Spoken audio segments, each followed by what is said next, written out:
Mas Anies sudah menuntaskan janji komitmennya itu dengan tidak maju di 2019. Apakah para pendukung Pak Prabowo tidak merasa dikhianati dengan bergabungnya Pak Prabowo dan Bang Sandi di sana?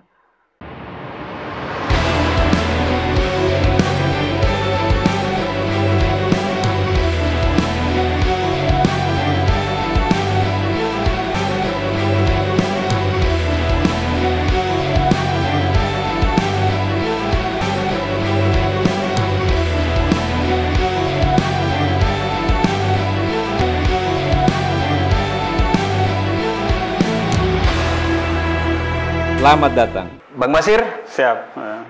Assalamualaikum warahmatullahi wabarakatuh. Waalaikumsalam. Minal aizin wal faizin. Taqabbalallah minna wa minkum siyamana wa siyamakum. Luar biasa. Ini kita masih suasana halal bil halal dan sawalan, Bang. Iya.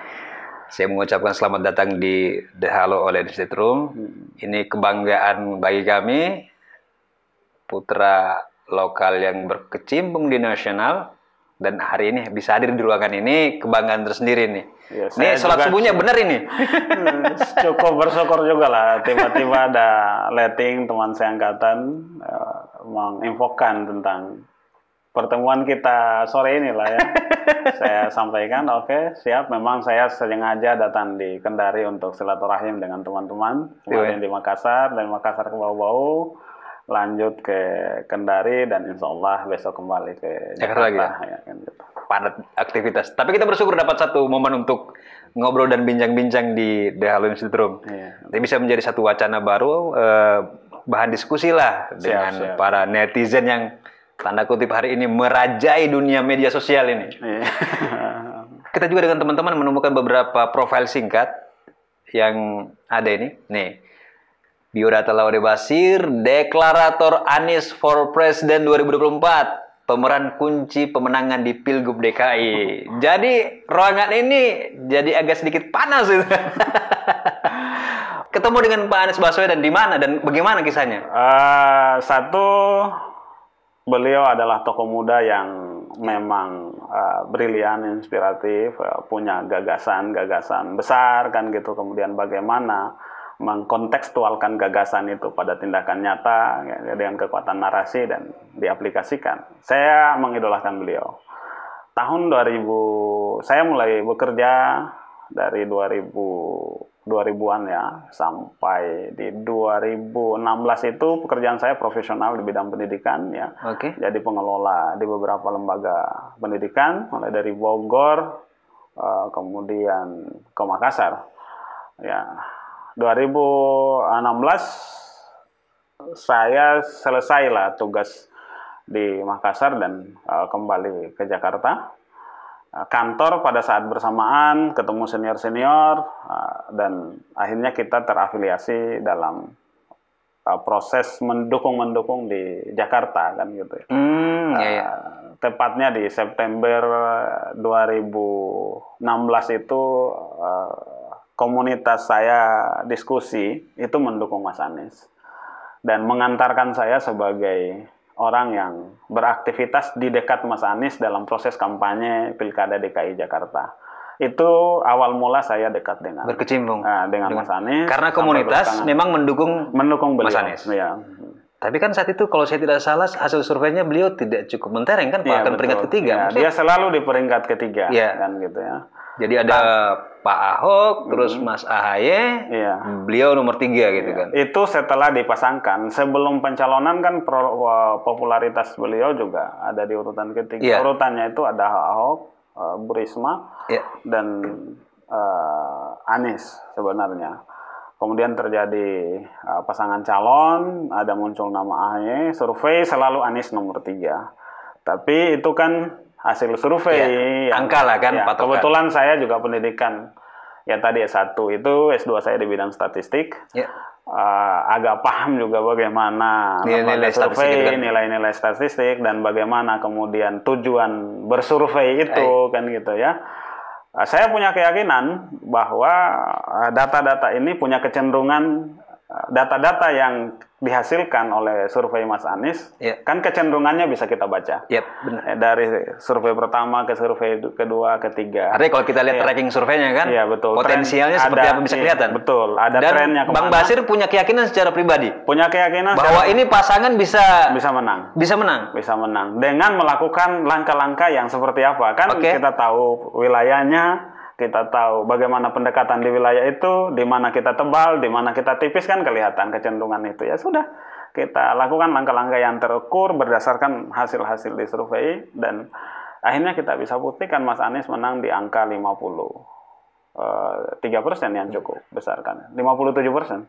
Dan itu yang kemudian menjadi awal dan cikal bakal kedekatan dengan beliau. Dengan beliau. Iya. Hingga hari ini. Hingga hari ini. Luar biasa.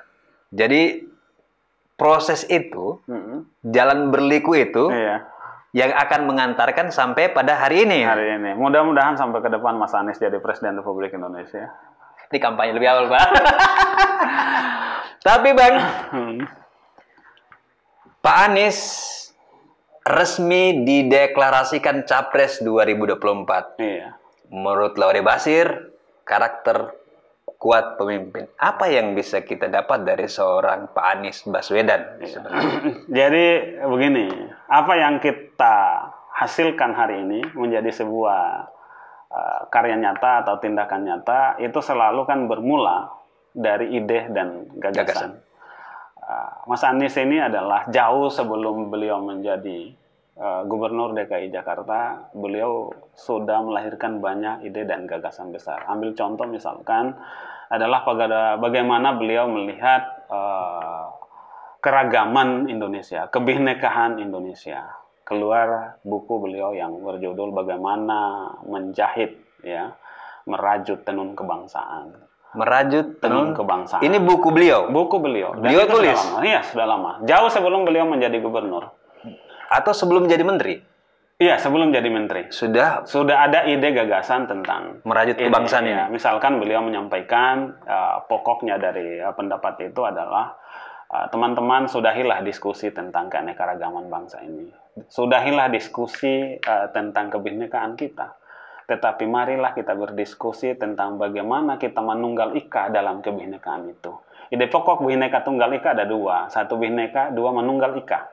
Kan gitu. Marilah kita perbanyak berdiskusikan, membicarakan bagaimana merekatkan, menghasilkan kemanunggalan dalam kebinekaan kita. Beliau menghargai kebinekaan ini sebagai kodratillah.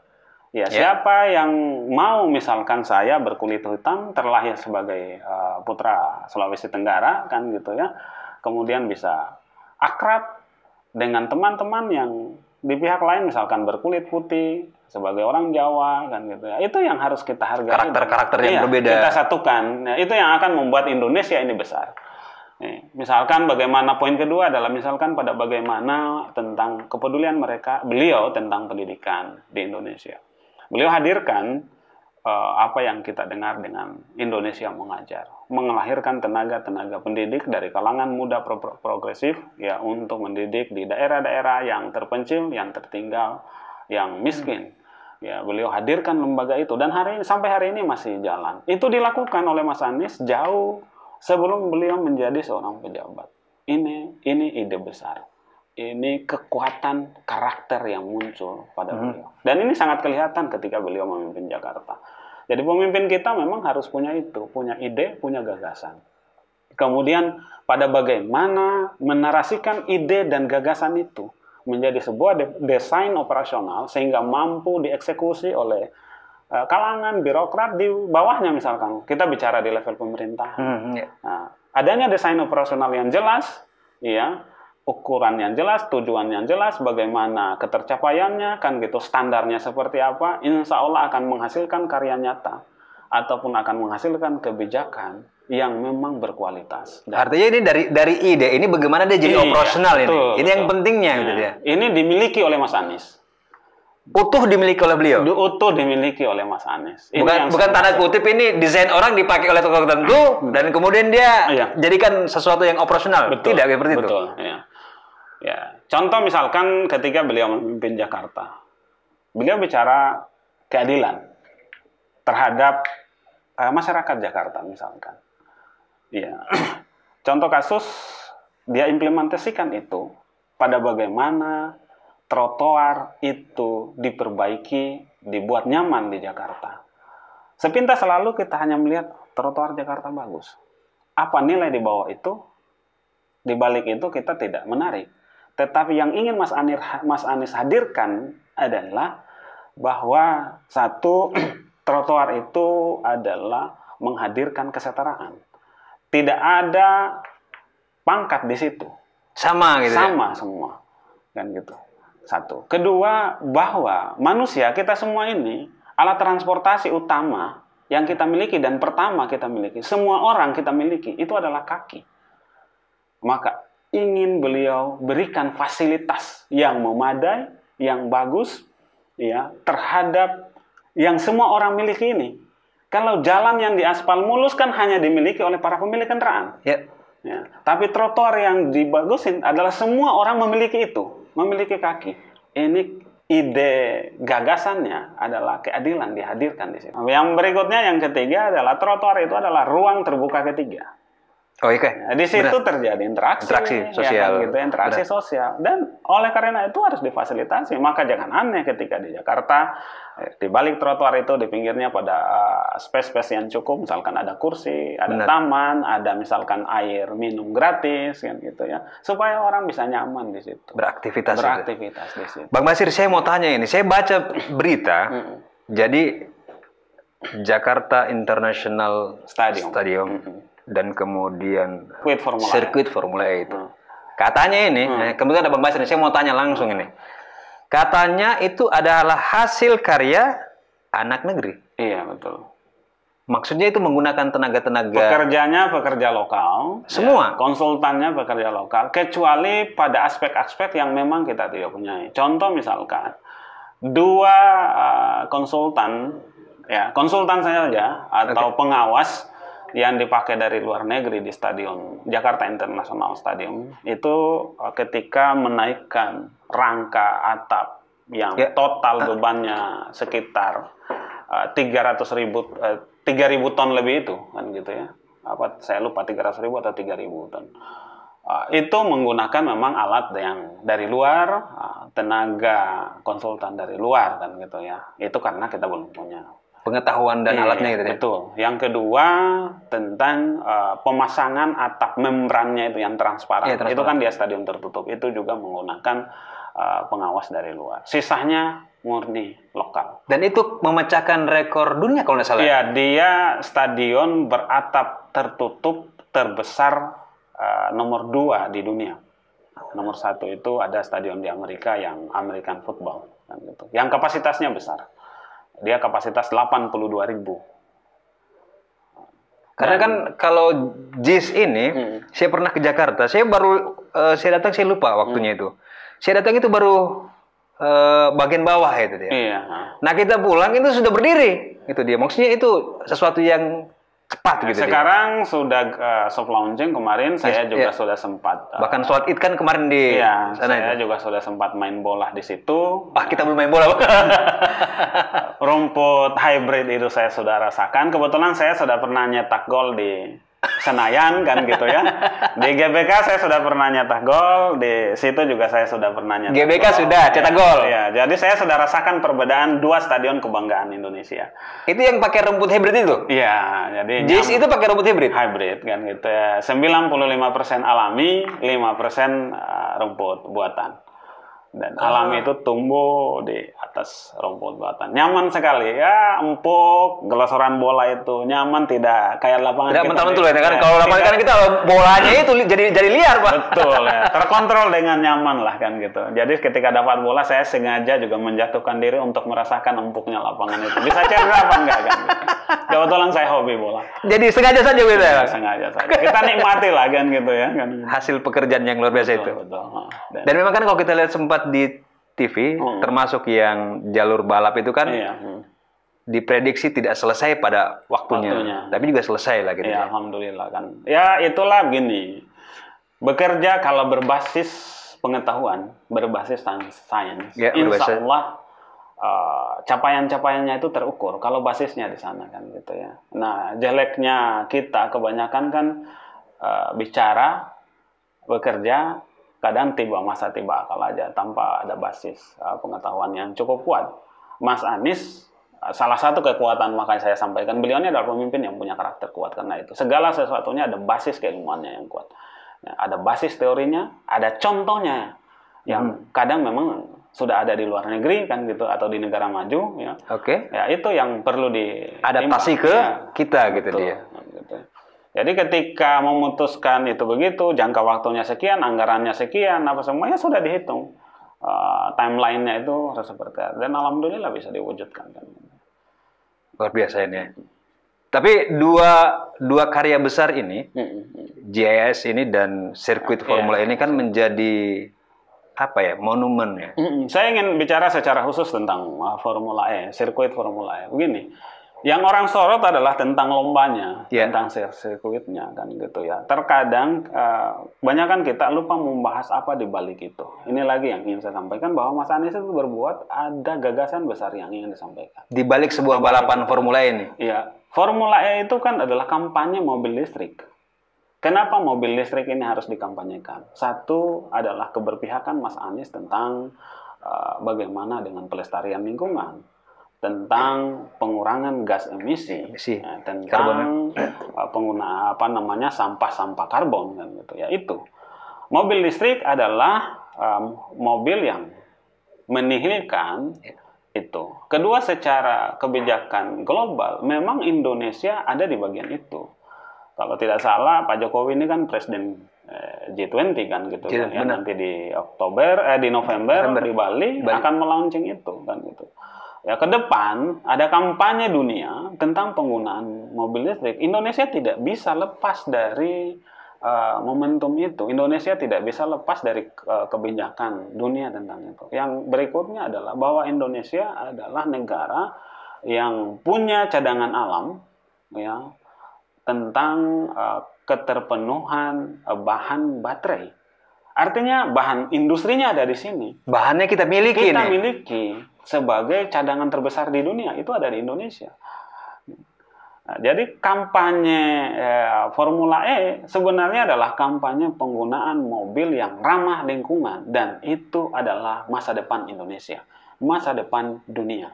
Oh, jadi sebenarnya itu yang disasar. Betul. Cuma memang karena ini kontennya politik ini, Pak. Jadi yang digoreng hal yang berbeda. Betul. Wali kota Kendari Pak Sulkarya itu sudah menggunakan motor, termasuk motor kan? Artinya memang ke depan Indonesia ini itu kebijakan dunia. Itu kebijakan dunia dan Indonesia mengikuti arah itu. Ini gambar kecil tentang Indonesia, masa depan Indonesia ini. Bang Basir ini mulai kita baca di media dari ini Sumatera Barat kan? Ini udah mulai kampanye. Ini bukan curi star kampanye, tapi aksi spontan masyarakat dukung Anies. Terus kemudian ada yang dibawa-bawa lagi, gencarkan suara Anies RI 01, Laure Basir sambangi kota Bau-Bau. Ini sudah mulai ada rantai programnya ini. Ya. Yang kita perbincangkan tadi itu, yang mendasari ini, Bang Basir kampanye keliling Indonesia dengan tujuan RI 01 Anies Baswedan. Ini yang akan dicapai. Gini, saya sebenarnya nggak kampanye.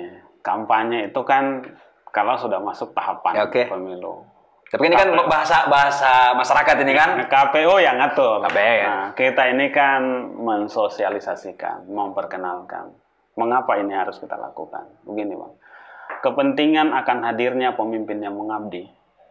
Yang bertujuan pada perwujudan dari tujuan kita bernegara yang tertulis dalam pembukaan UUD 1945. Yaitu hadirnya masyarakat yang sejahtera, hadirnya masyarakat yang dengan pemikiran kecerdasan, ada keadilan sosial, adanya keadilan sosial, keterlibatan kita dalam perdamaian dunia itu adalah tugas kita bersama. Seluruh masyarakat Indonesia punya kewajiban untuk itu.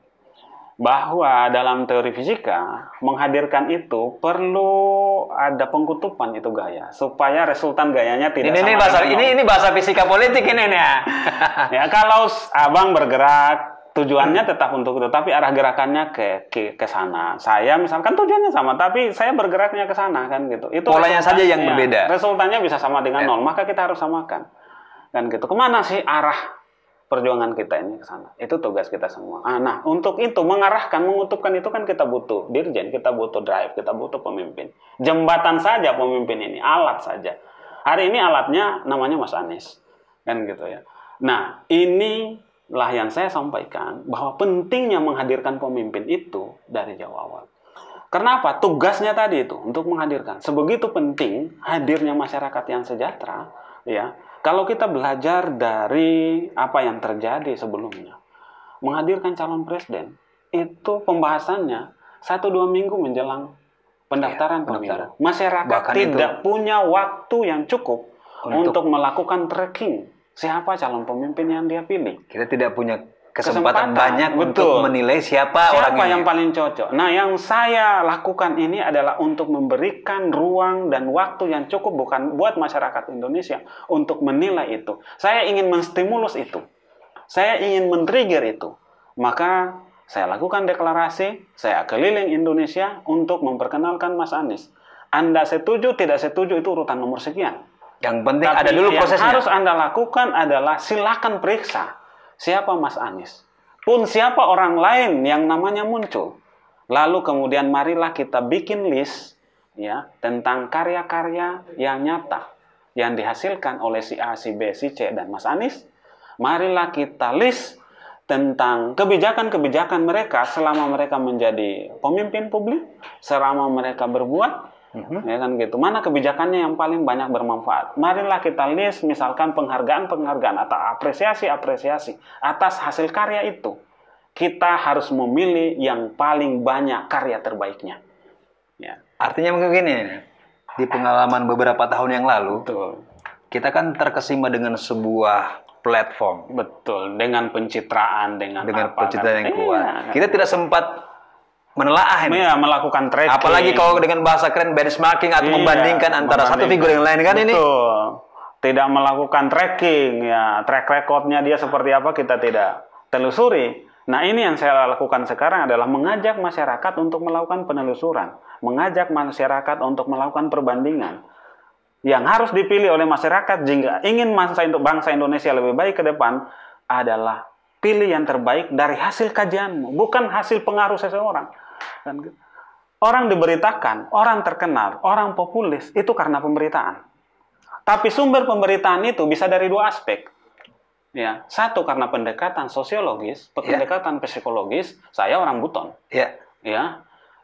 Bagaimana saya bisa disenangi oleh orang-orang Buton? Ya, saya misalkan cukup berpakaian adat Buton, berbicara bahasa Buton, datang hahaha dari tempat ngopi ke tempat ngopi kan gitu, rajin ketemu orang tua cium tangan, berpakaian sederhana, lalu orang branding saya sederhana, orangnya baik, orang suka ramah apa. Tapi pertanyaannya itu paralel nggak dengan kemampuan saya menyelesaikan tugas saya sebagai seorang bupati atau gubernur? Belum tentu. Dengan apa yang di belakangnya ini. Betul. Kan gitu. Yang paralel dengan tugas yang harus kita pilih menjadi pemimpin adalah hasil karya dia, hasil kerja dia, hasil pemikiran dia.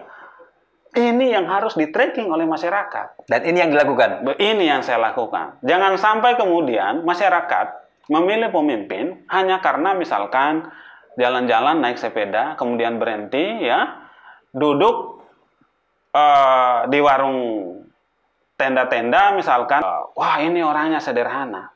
Kesadaran seperti itu apakah paralel dengan tugas seorang gubernur? Kan tidak. Benar. Lalu kemudian saya jalan lagi, lihat musola, berhenti, wudhu, orang foto saya, kan gitu ya. Branding, ini orang soleh, kan gitu. Kan sangat singkat untuk menilai. Ini karakter loh, lama. Jadi silakan sekarang saya memunculkan nama Mas Anies, ingin menyampaikan kepada seluruh masyarakat Indonesia, lakukan fit and proper test terhadap Mas Anies. Silakan uji Mas Anies. Bagaimana karakternya, bagaimana kepribadiannya, bagaimana kerangka pemikirannya dibangun, pengalamannya dari sejak SD, SMP, ke pengalaman memimpin beliau kan gitu. Sampai hari ini dia berperguruan tinggi menjadi gubernur, ya. Silakan. Apa hasil karyanya? Mulai dari beliau sebelum jadi menteri, dia jadi menteri, hari ini menjadi gubernur, silakan. Jadi terbuka semua. Biar ada kesempatan untuk ngecek sama-sama. Betul. Jadi untuk urusan mensosialisasikan Pak Anies dengan latar belakang sesungguhnya, itu yang akan dikerjakan sampai berapa lama? Target saya kan begini. Jaringan Aliansi Nasional Indonesia Sejahtera, sebenarnya seluruh Indonesia itu sudah ada. Jaringan? Nama relawan yang saya pimpin, itu Anies. Nama relawannya, relawan Anies. Anies itu adalah singkatan dari Aliansi Nasional Indonesia Sejahtera. Disingkat Anies. Kebetulan mendukung Mas Anies. Kan gitu. Anies mendukung Anies Rashid Baswedan for Indonesia Sejahtera di tahun 2024. Anies mendukung Anies ini dia. Nama relawannya itu Aliansi Nasional Indonesia Sejahtera. Aliansi Nasional Indonesia Sejahtera. Disingkat Anies. Inilah yang sekarang saya pimpin. Saya adalah koordinator presidiumnya. Kenapa namanya aliansi? Karena kami adalah gabungan dari beberapa aktivis di Jakarta, ya, dari berbagai organisasi yang berbeda-beda, sehingga kami menamakan diri aliansi. Karena kami adalah gabungan. Ya, aliansi kan dari gabungan dari beberapa sesuatu yang berbeda, gitu ya. Punya tujuan sama, gitu dia. Kami sebenarnya dari awal punya rutinitas. Setiap ulang tahun kepemimpinan Mas Anies itu kita biasa melaksanakan diskusi, refleksi kepemimpinan Mas Anies. Baik dulu 1 tahun, 2 tahun, 3 tahun, dan kemudian kemarin 4 tahun. Kita melaksanakan kegiatan beberapa kali diskusi. Ya, puncaknya adalah di tanggal sebelum deklarasi itu kita adakan diskusi. Pesertanya dari berbagai komunitas yang tadi, ya, dari 9 organisasi, kemudian dari masyarakat umum dan dari beberapa pertemanan dari kami, presidiumnya itu ada mahasiswa S2, ada mahasiswa S3, dan bahkan ada yang sudah melakukan kajian media sosial para tokoh-tokoh ini, melihat langsung, survei kecil-kecilan lah kan gitu ya, di daerah masing-masing tokoh yang muncul. Kesimpulan dari diskusi kami bahwa Mas Anies adalah pemimpin yang berhasil menunaikan janji kampanyenya ketika menjadi gubernur DKI Jakarta. Ini ada kebiasaan di Jakarta kita, dia 1 periode kemudian naik ke jenjang yang lebih tinggi. Pak Jokowi juga begitu. Bahkan sempat bilang tidak, tapi kemudian pada akhirnya nyapres. Kenapa pilihannya Pak Anies ini tidak melanjutkan ke periode kedua, tapi naiknya ke Indonesia gitu dia? Apa dirasa pembangunan di Jakarta sudah cukup dengan masa 5 tahun atau seperti apa, Bang? Ya, saya pikir bagi Mas Aniesnya sih nggak ada untuk memutuskan itu. Ini kan dorongan masyarakat. Dorongan dari kami-kami yang merasa Indonesia butuhkan, ya, untuk rasakan apa yang dirasakan masyarakat Jakarta sekarang. Apa yang dirasakan masyarakat Jakarta sekarang. Tadi sebagian kita sudah membahas hal-hal yang sifatnya pembangunan fisik. Apa yang non-fisik? Di antaranya saya sebutkan. 1, adanya kebijakan misalkan, bagusnya Mas Anies itu, bagaimana melanjutkan yang baik dari pemimpin sebelumnya, merapikan, membuat sesuatu yang lebih bernilai. Contoh misalkan tentang Pak Ahok dulu punya yang namanya KJP, Kartu Jakarta Pintar. Dulu yang mendapatkan itu hanya anak-anak yang tertentu gitu, sekolah di Jakarta. Mas Anies hanya anak-anak yang sekolah di Jakarta. Mas Anies terjemahkan menjadi KJP Plus. Yang mendapatkannya adalah anak usia sekolah, warga Jakarta, sekolahnya swasta pun negeri, di mana saja di wilayah Indonesia asal orang tuanya warga Jakarta. Dan memenuhi kriteria untuk mendapatkan itu. Jadi dia sekolah di pesantren di Bogor pun, tetapi orang tuanya Jakarta, dia sebenarnya warga Jakarta, hanya kebetulan pesantrennya di Bogor. Dapat juga. Iya. Jadi bukan hanya ada di Jakarta lokasinya. Dan anak usia sekolah, bukan anak yang hanya sekolah. Dulu hanya anak yang sekolah yang dapatkan. Sekarang anak usia sekolah. Imbasnya apa? Anak yang kebetulan putus sekolah, tetapi berada pada usia sekolah, dipaksa untuk sekolah, harus ditanggung oleh DKI. Kenapa? Ini menghadirkan masyarakat yang cerdas adalah tujuan kita bernegara. Maka negara harus hadir dalam upaya mewujudkan tujuan itu. Jadi begini, dulu dibatasi dengan geografis. Satu. Kedua, dibatasi hanya anak yang sekolah. Hanya anak yang sekolah. Nah, padahal dia masih usia sekolah, usia 6 sampai 12 tahun misalkan. Karena di Jakarta juga faktanya banyak anak usia sekolah yang tidak sekolah. Itu tercover juga. Tercover. Dengan yang plus itu. Iya. KJP plus ya. Itu. Jadi dia harus sekolah. Artinya Jakarta punya kesempatan tidak hanya berpendidikan di Jakarta, mungkin dia pasantren ke Jawa atau kemana. Sepanjang catatannya dia adalah warga Jakarta dan butuh pembiayaan memenuhi kriteria untuk mendapatkan karena dia memang kalangan ekonomi misalkan kurang mampu, diberikan. Apa isi KJP? Di samping langsung diterima dalam bentuk uang, terisi di kartu ATM-nya, orang tuanya itu mendapatkan bantuan pangan murah. Di situ orang tuanya? Iya. Bantuan pangan murah. Nah, di situ sudah ada ikan, sudah ada ayam, ada susu. Coba nanti minta pindah Jakarta aja kita. Satu. Kedua, bagi orang tua yang bekerja, gajinya di bawah UMR.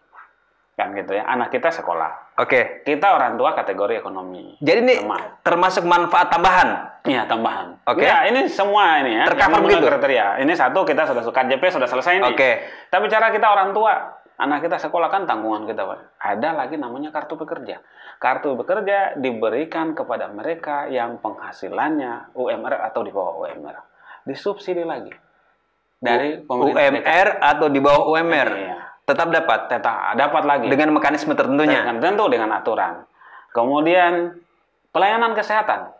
Ada kartu Jakarta Sehat. Sehingga memaksimalkan pelayanan kesehatan yang bagus, memadai, ya pelayanannya oke. Rumah sakit di Jakarta hadir di setiap kecamatan. Puskesmas di Jakarta hadir di setiap kelurahan. Sehingga mudah untuk menjangkaunya.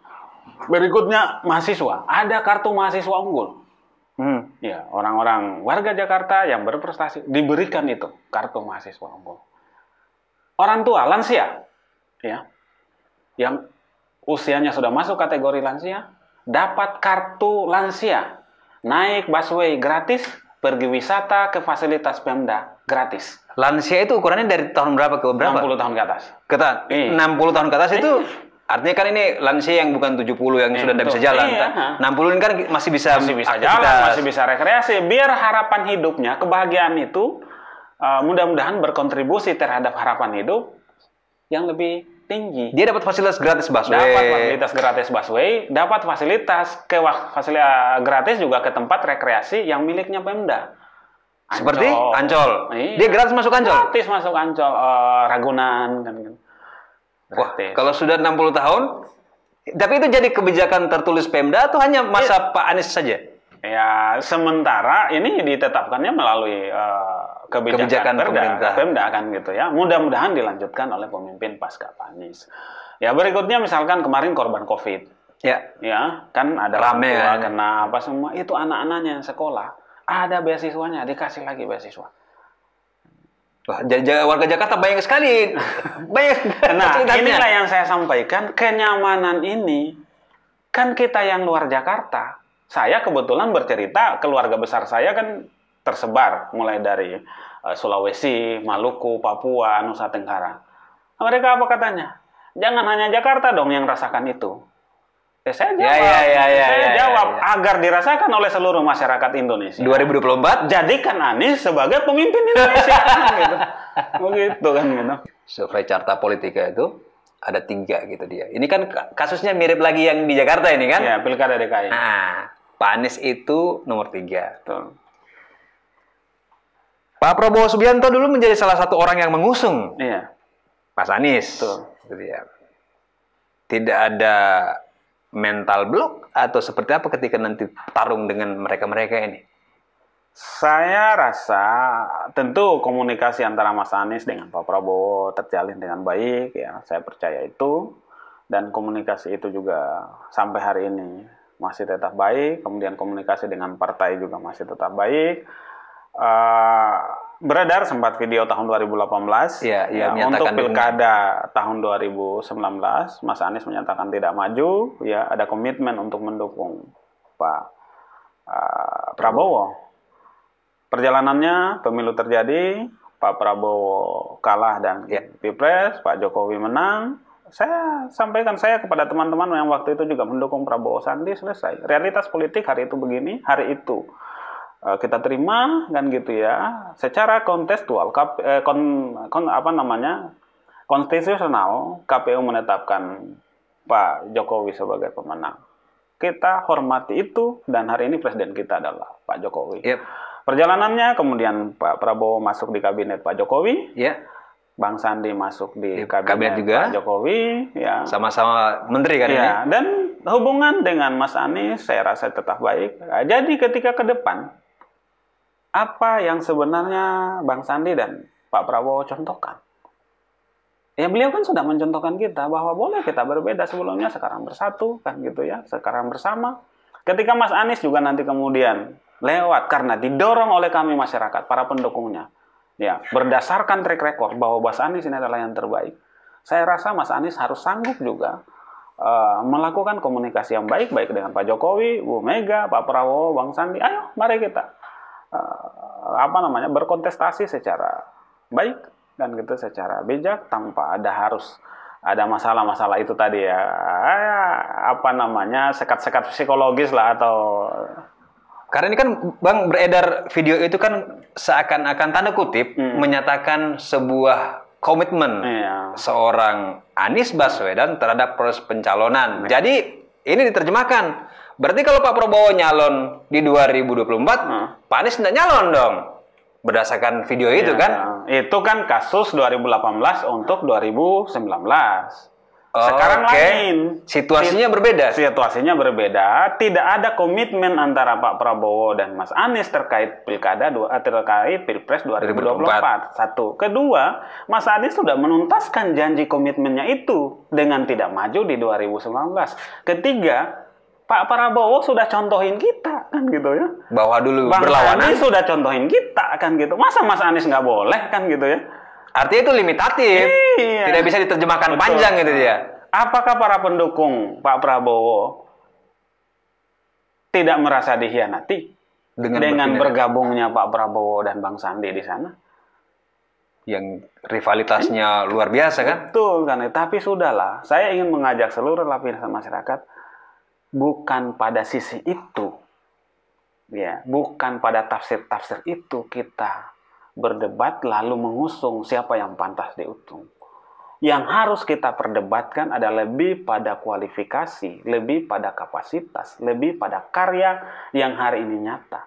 Maka saya lebih mengajak, marilah kita melakukan politik yang positif dengan membedah track record dari masing-masing ini, termasuk Pak Prabowo dan Mas Anies. Mari kita bandingkan, mari kita lihat ya, karya-karya nyata siapa yang paling nampak kelihatan, yang sudah dirasakan kebijakannya oleh masyarakat, dan gitu, yang punya ide dan gagasan besar, kemudian ide dan gagasan itu tidak berhenti di ide. Tapi ada konsep operasionalnya. Ada bagaimana desain operasional, kan misalnya bagaimana kemudian direalisasikan. Tidak juga sebaliknya. Pokoknya kerja saja, yang penting kelihatan karyanya, tiba masa tiba akal, tidak peduli bagaimana standarnya, tidak peduli bagaimana kebutuhan ini secara jangka panjang kan gitu ya. Yang penting saya mau kerja. Artinya ini kan kalau kita lihat tokoh ini Pak Anies Baswedan ini sebagai seorang gubernur DKI. Kan punya monumen-monumen yang bisa disaksikan banyak orang. Artinya kita belum tahu apakah memang sudah ada pernyataan secara resmi dari Pak Anies untuk nyapres gitu. Saya menyatakan diri nyapres lah di 2024. Saya secara vulgar sudah ada. Belajar dari ketika Pilkada DKI, saya sampaikan kepada relawan dan perkembangan relawan Aliansi Nasional Indonesia Sejahtera ini kan deklarasi 20 Oktober 2021. Hari ini sudah berapa bulan berjalan, sehingga meluas menjadi Anies and Collaboration. Anies, Aliansi Nasional Indonesia Sejahtera dan kolaborasinya di bawah kami itu terkoordinasi hampir sekitar 20-an relawan. Sama-sama semuanya mendukung Mas Anies. Belajar dari kasus Pilkada DKI, saya sampaikan kepada teman-teman relawan Anies dan teman-teman yang sekitar 20-an relawan tadi, kita tidak butuh jawaban kesediaan Mas Anies. Saya sampaikan, kenapa tidak butuh? Mas Anies itu sudah pernah contohkan kita, ketika di Pilkada DKI, masyarakat mendorong beliau, saya dengar, tahu persis ceritanya, dan ada di media sosial saya. Ketika ada seorang tokoh yang menyampaikan, Mas Anies, masyarakat meminta Mas Anies untuk maju sebagai gubernur DKI. Jawaban Mas Anies itu, saya nggak pernah terpikir untuk maju sebagai gubernur. Tokoh tadi menyampaikan, mulai sekarang Anda pikirkan. Tentang majunya ini? Untuk maju. Mulai sekarang Anda pikirkan. Mas Anies harus pikirkan. Lalu beliau menyatakan, ini suatu hal yang serius. Karena ini hal yang serius, saya harus bertanya kepada ibu saya. Ibu saya lah yang akan memutuskan untuk sayanya maju atau tidak. Keputusan ini diserahkan kepada ibu? Ibunya. Untuk beliau maju atau tidak sebagai gubernur DKI Jakarta pada saat itu. Kemudian beliau dikasih waktu bertanya kepada ibunya, apa jawaban ibunya? Anies, kalau itu kemauanmu, jangan. Jangan. Kalau itu kemauanmu untuk jangan. Maju sebagai gubernur, sebagai calon gubernur, jangan. Tetapi jika itu dorongan masyarakat, jangan kecewakan masyarakat banyak. Jangan kecewakan orang banyak. Penduduk DKI, pemilih DKI hanya jutaan. 8 Tidak juta. sampai 10 juta. Pemilih Indonesia ini banyak. Yang mendorong Mas Anies untuk maju sebagai presiden, ini tidak hanya di DKI. Relawan saya sudah rapi di Sumatera. Sudah rapi di Pulau Jawa. Sekarang sedang berjalan di Indonesia Timur. 34 provinsi. Mendorong Mas Anies. Banyakan mana? DKI sama Indonesia. Banyakan Indonesia. Saya rasa pasti Mas Anies akan maju. Sebab beliau memegang nasihat orang tuanya. Nasihat ibunya tadi. Beliau tidak akan mengecewakan orang banyak. Dorongan inilah yang saya sampaikan kepada relawan saya. Kita bekerja, ya, kita sosialisasikan Mas Anies, kita dorong Mas Anies untuk bersedia maju sebagai. Saya hakul yakin berdasarkan pengalaman. Artinya ada contohnya, ada jejaknya. Ada jejaknya, begitu. Artinya kalau kita lihat wacana hasil survei ini, kan ini ada 3 tokoh besar ini. Betul. Yang lagi hangat diperbincangkan lah. Dan ini kan menjadi bahan diskusi di berbagai tempat ini. Tentang seorang Ganjar, tentang seorang Prabowo, tentang seorang Anies. Seberapa kuat keyakinan seorang Laode Basir di pencalonan 2024? Saya sangat yakin, sama persis ketika Pilkada DKI, ya, beliau surveinya selalu nomor 3, ya. Makin dekat pemilu masih tetap nomor 3, tetapi selisih mereka sudah mengecil. Di dalam ambang batas margin error. Teori untuk saya berbicara sebagai seorang lembaga survei, karena saya punya latar belakang statistik juga, urutan ini bisa saya maklumi. Saya seorang pakar bicara tentang survei ini biasa kan gitu ya, karena sudah di dalam margin error, itu artinya sama. Fenomena ini akan kita temukan juga, saya yakini di Pilpres nanti. Ini menguat sebuah wacana tentang duet Anies dan AHY. Bang Basir ini kan sebagai tanda kutip orang internal lah ini.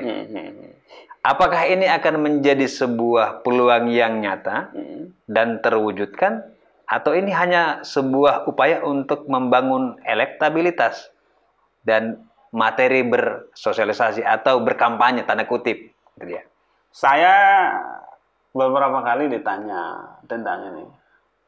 Pertama, saya ilustrasikan begini. Jika kita mau menulis bumi, ya, abjad kita baru sampai huruf M. Maka sampai kapanpun kata bumi tidak bisa kita tulis. Benar. Yang kedua, ini mengarahkan kita untuk berbicaralah sesuai tempat dan waktunya. Gitu ya. Bicara tentang postur koalisi, inherent di dalamnya pasangan capres-cawapres dan partai pengusung itu biasanya bicara di seminggu 2 minggu menjelang pendaftaran pemilu. Dan yang membicarakan biasanya hanya kelompok elit saja. Tertentu. Sangat sedikit. Yang memutuskan Indonesia ini ya? Memutusnya sedikit. Itu pengalaman-pengalaman terdahulu. Tapi yang menarik adalah apa isi pembicaraan mereka. Biasanya isi pembicaraannya dalam menentukan postur koalisi itu adalah popularitas, elektabilitas, pendapat para pakar. 3 poin ini yang kemudian banyak didiskusikan. Atas dasar itu kemudian saya sampaikan kepada relawan saya, teman-teman tidak perlu banyak menanggapi tentang partai pengusung, tentang siapa pasangan Mas Anies. Tapi yang harus kita lakukan adalah bagaimana mensosialisasikan Mas Anies. Karena inilah yang kemudian berkontribusi terhadap popularitas dan elektabilitas. Popularitas dan elektabilitas lah yang akan dipakai menjadi rujukan dalam membicarakan postur koalisi. Dasar dalam menentukan. Kenapa Anda tidak perlu bicarakan postur koalisi? 1, belum waktunya. 2, bukan kewenangan kita. Berbusa-busa kita bicara itu, kita tidak diajak dalam pembicaraan itu. Bukan bagian dari kita. Bukan bagian dari kita. Tetapi kalau kita berbicara tentang popularitas dan elektabilitas, ini bagian dari urusan kita. Artinya kelak itu akan tetap mengerucut sesuai dengan waktunya ini. Betul. Jadi belum momentumnya, belum waktunya, dan itu kita tidak dilibatkan. Makanya saya tidak pernah mau terlibat dalam diskusi siapa partai yang mendukung Anies, kan gitu ya. Siapa pasangan Mas Anies. Artinya gini Bang Basir, ini kan di kami, di masyarakat itu kan berwacana. Betul ya. Apa yang kami dapatkan di media itu kan menjadi bagian dari kita diskusi ini. 1 tentang pasangan beliau dengan Mas Ahaye. Yang kedua tentang partai pendukung itu sudah ada 2, Demokrat dan PKS. Berikut hari ini ada P3. Ada Nasdem. Ada Nasdem juga. Tapi kemudian kan disebutkan ini koalisi dari pemerintah. Kemudian ada peristiwa ini juga, Golkar, PAN, dan P3 koalisi. Ini akan menyulitkan langkah Pak Anies di proses pencalonan presiden ini kan. Bang Basir melihat memang belum waktunya dan memang kelak akan ada waktunya di mana elektabilitas dielaborasi, hasil-hasil survei dikaji sebagai basis untuk memutuskan ini. Tapi dari kacamata Bang Basir, kita kan tidak mungkin tidak butuh wakil, tidak mungkin tidak punya partai. Sekarang ini kan lagi digodok. Seperti apa cerita dan keadaannya gitu dia? Apakah benar Demokrat dan PKS itu akan menjadi basis partai pendukung atau bagaimana? Kita kan bagaimana diskusi kita itu selalu merujuk pada hal-hal yang rasional, kemudian juga objektif. Sebagai sebuah proses, ini rasional dan objektif, ada dasarnya. Runtutan inilah yang kemudian akan menjadi peristiwa, kan gitu. Itu saja yang bisa kita ukur. Mudah-mudahan pemberitaan ini kan membangun sebuah opini, kemudian membangun sebuah kedekatan, kan gitu. Mereka ini kan bisa bertemu seperti ini ya. Golkar apa pasti sudah ada yang merancangnya, sudah ada skenario, ada membangun kedekatan. Kalau ini berlanjut bisa terlaksana nanti ke depan, kan gitu ya. Pun demikian yang hari ini disebutkan bahwa Mas Anies ada kedekatan dengan PKS, dengan Demokrat, dengan Nasdem, dengan P3, kan gitu ya. Ya mudah-mudahan itu nanti menjadi bagian dari ini sebagai sebuah proses saja, ya. Tetapi bahwa ini akan menjadi hal yang tetap sampai nanti pada masa pendaftaran, kita tidak bisa pastikan. Karena ini kita belum bisa pastikan. Kedua, ini juga bukan bagian dari saya yang sebagai relawan berwenang dalam diskusi ini. Saya memilih menyampaikan kepada teman-teman, jangan habiskan waktu teman-teman diskusi di sini. Karena ini sampai kapanpun bukan bagian dari kewenangan kita. Jadi, marilah kita duduk pada porsi kita. Artinya aliansi ini tugasnya adalah mensosialisasikan Pak Anies dalam konteks figur yang harapannya berkontribusi positif terhadap naiknya popularitas dan elektabilitas Mas Anies. Popularitas dan elektabilitas yang tinggilah yang kemudian akan menjadi rujukan para tokoh dalam memutuskan postur koalisi dan pasangan Mas Anies. Secara singkat Bang Basir, apa yang ingin Bang Basir sampaikan kepada masyarakat Sulawesi Tenggara ini, khususnya dalam gerakan Anies ini, aliansi ini, Bang? Silakan, Bang. Saya ingin mengajak seluruh masyarakat Indonesia, satu, bahwa kontestasi pemilu di 2024 suatu hal yang tidak bisa kita hindari dalam konteks kita bernegara, tetapi mari kita hadapi ini secara rasional, secara objektif. Ya, tanda orang itu rasional dan objektif adalah melakukan segala sesuatu basis datanya ada. Yang bisa kita angkat adalah mari kita menelusuri rekam jejak di antara seluruh anak bangsa terbaik yang punya potensi untuk memimpin bangsa ini di tahun 2024. Mari kita list karya-karya mereka. Mari kita list kebijakan-kebijakan mereka yang bermanfaat untuk masyarakat Indonesia. Mari kita list prestasi-prestasinya. Yang kita pilih adalah yang paling banyak memberikan dampak positif terbaik, yang paling banyak karyanya untuk masyarakat Indonesia. Memilih calon mantu saja, Bapak dan Ibu sudah berhari-hari, berjam-jam berdiskusi. Padahal yang diurus paling anak kita dan 2 orang, mungkin 3 orang cucu kita. Ini memilih calon presiden yang mengurus ratusan juta jiwa masyarakat Indonesia. Perlu penelusuran lebih dalam, lebih baik. Terhadap para simpatisan Mas Anies, relawan Mas Anies, saya menyampaikan, lakukan kampanye, sosialisasi secara positif. Sampaikan kelebihan-kelebihan Mas Anies. Sampaikan prestasi-prestasi Mas Anies. Cerminkan karakter Mas Anies. Beliau orang yang santun, orang yang cerdas, orang yang pintar. Jangan kita mengkampanyekan orang yang baik ini dengan cara-cara yang tidak baik.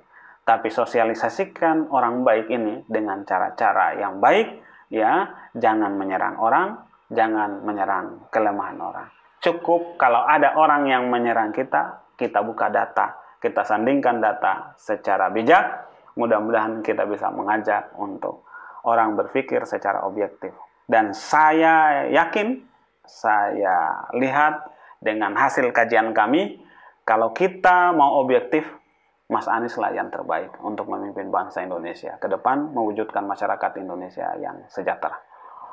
Terima kasih Bang Basir. Terima kasih. Ini kehormatan dan kebanggaan. Jangan bosan semua kalau kami undang. Siap. Sekiranya ada waktu dan kesempatan, ya, kita perdalam lagi. Siap. Apa hasil-hasil perjalanan ke depan? Siapa wakil dan koalisi partainya? Betul. Terima kasih, Siap. Bang Basir. Pertengahan bulan depan mudah-mudahan deklarasi Aliansi Nasional Indonesia. Oh iya, nanti kita buat di acara khusus. Sulawesi Tenggara.